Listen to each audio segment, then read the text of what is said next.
पूरे देश में बैंक कर्मियों की हड़ताल के बाद अब पूरे देश में बीमा कर्मियों ने हड़ताल की है। आज देशव्यापी हड़ताल के क्रम में आजमगढ़ में भी LIC की सभी शाखाएं बंद रहीं। ना तो नया बीमा हुआ, न ही पुराने बीमा की किस्त जमा की गई। कर्मचारी, अधिकारी और विकास अधिकारी सभी आहत हैं केंद्र सरकार की उन काली नीतियों से, जिनमें जल्द से जल्द बीमा को भी निजीकरण की तरफ धकेला जा रहा है। जिला मुख्यालय स्थित LIC द्वितीय कार्यालय के बाहर जुटे बीमा कर्मचारियों ने धरना प्रदर्शन भी किया। इस दौरान LIC यूनियन के पदाधिकारी और शाखा द्वितीय के सहायक प्रशासनिक अधिकारी उमाकांत तिवारी ने कहा कि केंद्र सरकार की काली नीतियां LIC को निजीकरण के मुंह में ले जा रही हैं। यह वही LIC है जिसने देश की अर्थव्यवस्था को मजबूत किया, विकास को आगे बढ़ाया। इतिहास गवाह है, प्रधानमंत्री जी और वित्त मंत्री जी पन्ना पलट कर देख सकते हैं। फिर आखिर LIC को निजी हाथों में क्यों सौंपा जा रहा है? सरकार के द्वारा जारी की गई काली नीतियों के विरोध में भारतीय जीवन बीमा निगम का समग्र कर्मचारी, अधिकारी, विकास अधिकारी, विकास वाहिनी के सारे लोग आज हम लोग इस बात के लिए प्रदर्शन कर रहे हैं, हड़ताल कर रहे हैं कि भारतीय जीवन बीमा निगम जो केवल बहुत छोटी सी पूंजी भारत सरकार ने देकर के इस संस्था की स्थापना किया था।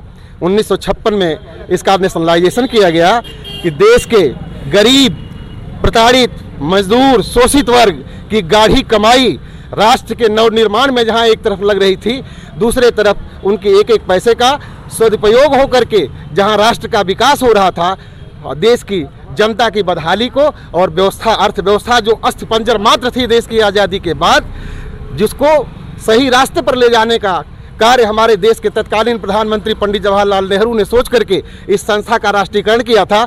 CD देशमुख साहब ने इसको रातों रात नेशनलाइज करके जहां भारतीय अर्थव्यवस्था को रीढ़ प्रदान करने का कार्य किया था। आज कौन सी ऐसी बात आ गई है कि यह भारतीय जनता पार्टी की सरकार और इनके नुमाइंदे इस देश को बेचना चाहते हैं। वह सोने की चिड़िया, वह सोने की जो मुर्गी है, उसको एक बैग हलाल करने के चक्कर में।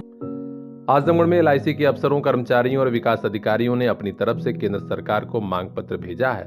कहा है कि जो भी कमियां हैं उसे दूर किया जाए, न कि LIC को बेच दिया जाए। इससे पूरा देश कमजोर होगा।